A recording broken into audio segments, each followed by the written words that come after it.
بسم اللہ الرحمن الرحیم نحمدہ ونصلی علی رسولہ الکریم اما بعد فاعوذ باللہ من الشیطان الرجیم بسم اللہ الرحمن الرحیم ربی زدنی علما ربی زدنی علما ربی زدنی علما۔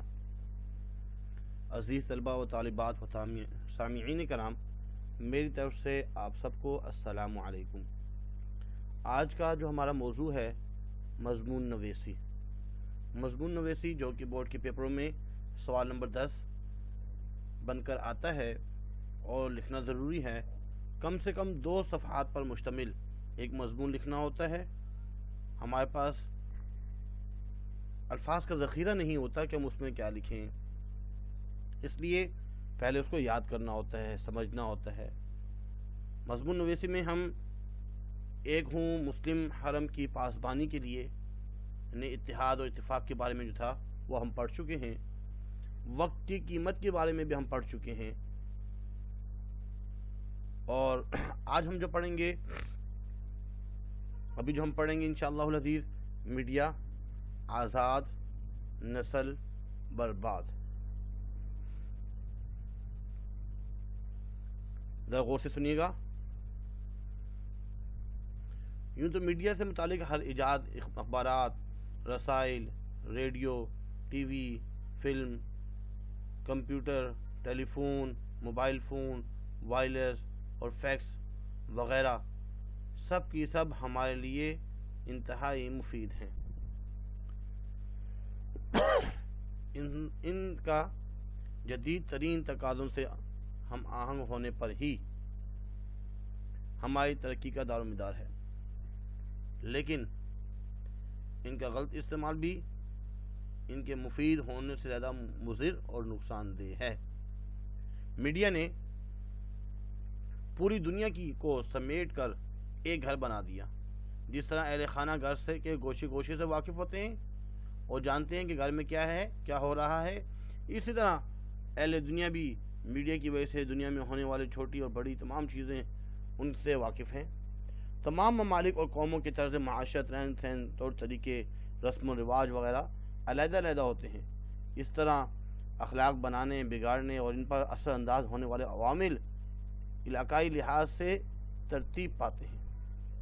مثلا تہواروں پر خوشی منانے کے انداز، ساحلوں، پہاڑوں، سبززاروں، برفانی علاقوں، پرفضا اور تفریحی مقامات، شادی بیاہ کے رسومات، مخلوط تعلیم کے انداز، ذہنی، جسمانی اور نفسیاتی آزادی کے مفہوم مختلف علاقوں میں مختلف ہوتے ہیں۔ مشرقی اور مغربی تہذیب و تمدن میں زمین آسمان کا فرق ہے۔ مشرق میں عورتیں جو ہیں وہ کھلے کھلے کپڑے پہنتی ہیں اور اسی میں وہ خوبصورت لگتی ہیں تاکہ وہ خوبصورت لگیں۔ مغرب میں مختصر ترین کپڑے خوبصورتی کا معیار ہے۔ مشرق میں لڑکا ہو یا لڑکی شرم و حیا کی بہترین سیرت کی عکاسی کرتے ہیں۔ مغرب بے حیائی اور بزرگوں سے ہمسری، غیر شائستگی، تند و تیز، لب و لہجے، چرب زبانی سیرت کا حصہ ہیں۔ مشرق میں بزرگوں کا قرب اور ان کا سایہ، سر پر سایہ غنیمت سمجھا جاتا ہے اور ان سے مشورے لیے جاتے ہیں، جبکہ مغرب میں کیا ہوتا ہے، وہ بزرگوں سے اتنے بیزار ہو جاتے ہیں کہ ان کو اولڈ ہوم میں پھینک دیا جاتا ہے تاکہ وہ نوجوانوں کی بے راہ روی اور آزادی میں دخل انداز نہ ہوں۔ مشرق میں ماں بہن، بیٹی، بیوی کا قابل احترام رشتہ ہوتا ہے۔ مشرقی تہذیب دل دادہ اس حرمت، تعظیم اور تحفظ کے لیے اپنے جان و مال سب کچھ قربان کر دیتے ہیں، جبکہ مغرب میں جگہ جگہ مختلف شکلوں میں یہ رشتے پامال ہوتے ہوئے نظر آتے ہیں۔ میڈیا کی وجہ سے پوری دنیا ایک سوسائٹی بن گئی ہے۔ ہر شخص کے پاس اچھائی اور برائی میڈیا کے کسی نہ کسی ذریعے سے پہنچ رہی ہے۔ سوسائٹی، ماحول اور صحبت کے اثرات اور لاشعوری طور پر قلب و نظر کا حصہ بن جاتے ہیں۔ انسان لاکھ بچنے کی کوشش کرے لیکن ماحول کے اثرات سے نہیں بچ سکتا۔ آپ نے سنا ہوگا، یوں تو ہر بچہ فطرت کے مطابق دنیا میں آتا ہے، لیکن ماحول ہی اس کو اچھا یا برا بناتا ہے۔ نقالی بچوں کی فطرت ہوتی ہے، وہ دوسروں کو دیکھ کر، یعنی جو دوسرے کرتے ہیں ان کو دیکھ کر وہ بھی کرتا ہے۔ اس زاویے سے اگر ہم میڈیا کا جائزہ لیں تو ہم اس نتیجے پر پہنچتے ہیں کہ میڈیا ہماری نئی نسل کو برباد کر رہا ہے، کیونکہ میڈیا کا اور ہمارا 24 گھنٹے کا ساتھ ہے۔ میڈیا ہمارا ماحول اور ہماری سوسائٹی بن گیا ہے۔ نوجوان میڈیا سے ہر وقت ایسے چپکے رہتے ہیں جیسے دوستوں کا جھرمٹ میں ہوں، چوری، لڑائی جھگڑا، دشمنی، بدلہ اور قتل و غارت کے عملی نمونے مختلف اور دلچسپ انداز میں دیکھتے ہیں۔ ایک تو ویسے ہی انسانی فطرت کے شیطانی کاموں میں دلکشی نظر آتی ہے، بالائے ستم یہ کہ میڈیا والے اور خوبصورت بنا کر پیش کرتے ہیں۔ جب ڈاکو اور دہشت گردوں کی شان و شوکت والی زندگی معاشرے پر ان کی حکمرانی دکھائی جاتی ہے جس کا انسان تصور بھی نہیں کر سکتا، اور سونے پر سہاگا یہ کہ ان لوگوں کے ایسے طریقے، حکمت اور عملی اور ترکیبیں استعمال کر کے دکھایا جاتا ہے جس کے سامنے جو ہے پوری انسانیت بے بس ہوتی ہے، تو ہر نوجوان کا دل چاہتا ہے کہ وہ بھی ایسے ہی زندگی گزارے۔ میڈیا کی آزادی کا سب سے بڑا نقصان یہ ہے کہ ملک میں مغربیت اور غیر مستموں کے طور طریقے فروغ پا رہے ہیں۔ نوجوان نسل کے لباس و ذائقہ پر نظر ڈالیے، سب وہی ہیں۔ سب سے زیادہ تکلیف دہ پہلو یہ ہیں کہ بے حیائی اور بد اخلاقی پھیلائی جا رہی ہے۔ صاحب اختیار حضرات کی یہ ذمہ داری ہے کہ وہ نوجوان نسل کی بربادی سے بچانے کے لیے معاشی پالیسیاں بنائیں اور ان کو عملی جامہ پہنائیں۔ اس کے بعد اگلا مضمون ہے کتب خانوں کی اہمیت۔ لائبریریوں کی اہمیت کیا ہے، ان کی افادیت کیا ہے، اس کے بارے میں ہم پڑھیں گے۔ علم ایک ایسی روشنی ہے جس کی وجہ سے جہالت اور گمراہی دور ہوتی ہے، اس لیے اسلام نے علم حاصل کرنا ہر مسلمان مرد اور عورت کے لیے فرض قرار دیا، اور علم ہی کی بنیاد پر انسان کو اشرف المخلوقات کہا گیا۔ مسلمانوں کے مختلف دور حکومت پر نظر ڈالیں تو معلوم ہوگا کہ علم ہی کی بنیاد پر انسان کو اشرف المخلوقات کہا جاتا ہے۔ مسلمانوں نے علم کے فروغ کے لیے بہت کام کیا، مدرسے بنائے، مکتب بنائے، درسگاہیں قائم کیں، بڑے بڑے کتب خانے تشکیل دیے جس میں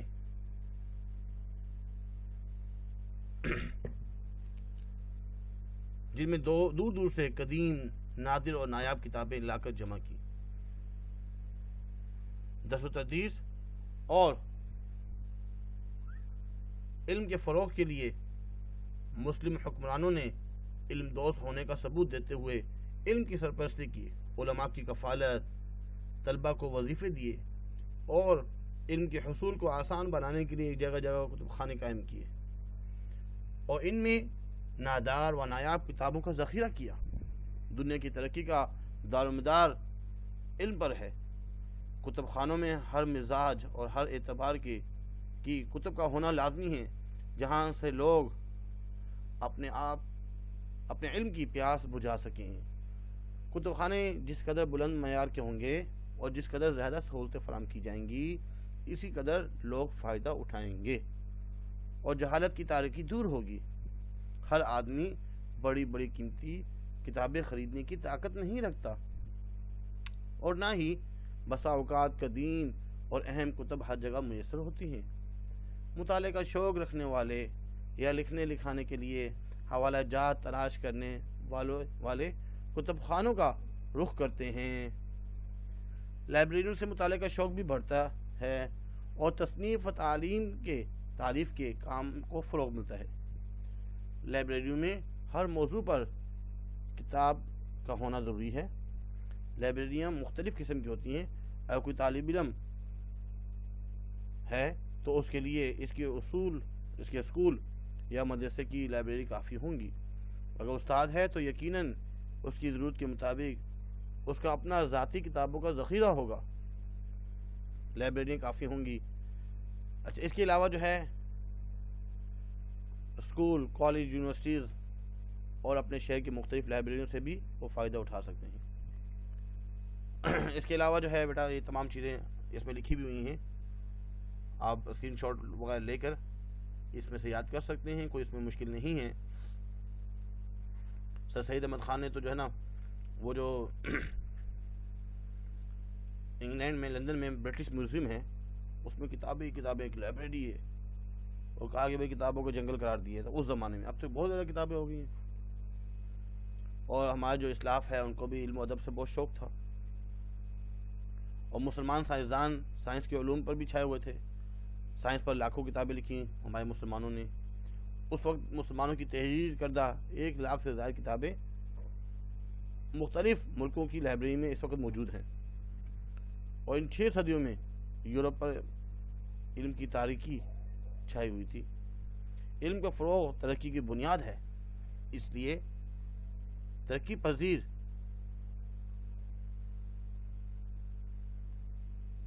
ممالک کے لیے ضروری ہے کہ چھوٹے بڑے تمام علاقوں میں جہاں تک ہو سکے کتب خانے قائم کریں، تاکہ لوگوں کا مطالعہ کا شوق جو ہے بڑھ جائے. اس کے بعد ہے ضرورت ایجاد کی ماں ہے، اس کو ہم پڑھتے ہیں. انسان کے متعلق سائنسدانوں کا یہ نظریہ ہے کہ وہ ہزاروں سال سے ترقی کی راہ پر گامزن ہیں. انسان کا ابتدائی دور جب وہ پیدا ہوا، حضرت آدم علیہ السلام کو جب دنیا میں بھیجا گیا، وہ جو ہے جسے تاریخ میں پتھر اور دھات کا زمانہ کہا گیا ہے. اور اس سے بھی پہلے، بہت پہلے کا زمانہ یہ تصور پیش کرتا ہے کہ ایک ننگ دھڑنگ انسان کی شکل کا حیوان دنیا میں نظر آتا ہے، جسے سطر پوشی کے لیے درخت کی چھال پہن رکھی تھی، جو غاروں میں رہتا ہے، جنگل کے پھلوں سے پیٹ بھرتا ہے، جو چاند، سورج، دریا، پہاڑ اور دیگر مظاہر قدرت کی پرستش کرتا تھا. یہی وحشی انسان آج کی دنیا کا جد امجد ہے. جوں جوں زمانہ گزرتا گیا تاکہ انسان اور زیادہ مہذب ہوتا رہا. اچھے اچھے جنم اناج شروع ہو گئے، اگانا شروع ہو گئے، اور جنگی آلات تیار ہوئے، جانوروں کی کھال سے لباس تیار ہونے شروع ہو گئے.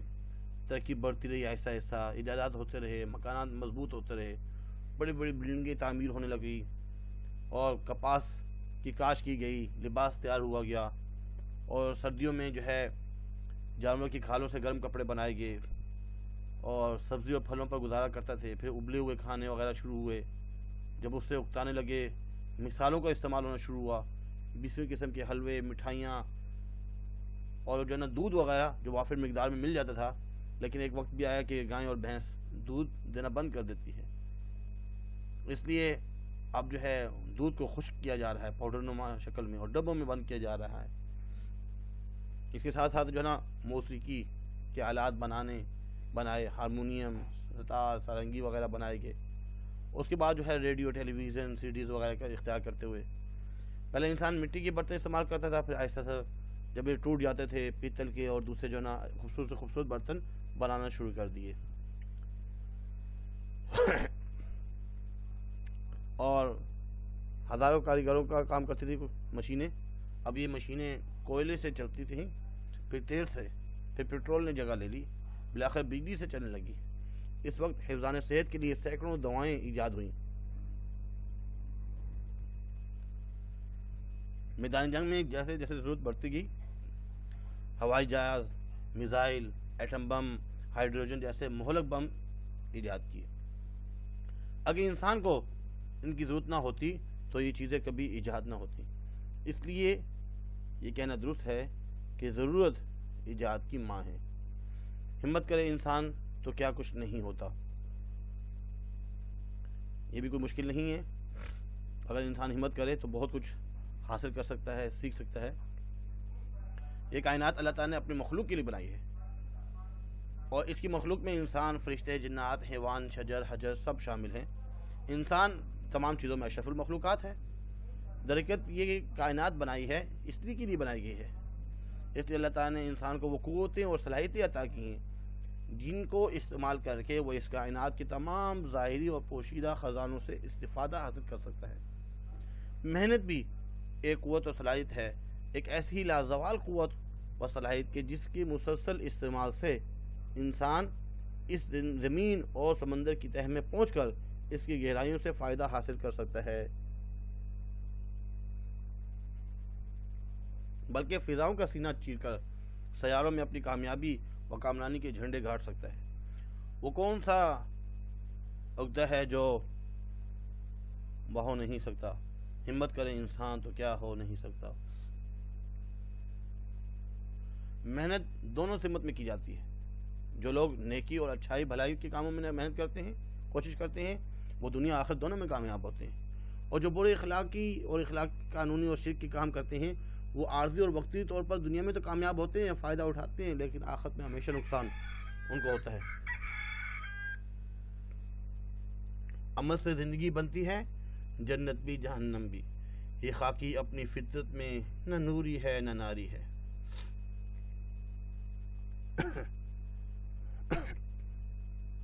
ناکامی کو بڑی بغیر مشقت کی نہ ہوا، سو بار جب عقیق کٹا تب نگین ہوا. عقیق جب کٹتا ہے تب نگینے بنتے ہیں. محنت مشقت کرنی پڑتی ہے، اس کے بعد ہی انسان کچھ کر سکتا ہے. جسمانی صحت اور ذہنی محنت دونوں اپنی جگہ کارآمد ہیں. دنیا میں ہزارہا لوگ ایسے ہیں جو صرف جسمانی محنت سے کام لیتے ہیں، پھر ذہنی محنت سے. لیکن جب ان دونوں صلاحیتوں سے حسن خوبی سے کام لیا گیا تو انسان ترقی کی کمال درجات میں پہنچ جاتا ہے. کیونکہ محض آرزوؤں سے قوموں کی تقدیریں نہیں بدلتی. کسی قوم کی کہ افراد خواہ کتنی ہی اپنی قوم سے محبت کریں، اس کی ترقی کے خواہاں ہوں، اس کا بھلا چاہتے ہوں، دل سے ان کی خواہش اور تمنا ہوگی، ان کی قوم برائیوں اور انتشار کا شکار نہ ہوں، دن دگنی اور رات چگنی ترقی کریں، تو مسلسل پلاننگ کے ساتھ ان کو محنت کرنی ہوگی. محنت سے جو پیار کرے وہ سب سے بڑا انسان. محنت زندہ قوموں کی ہے عظمت کی پہچان.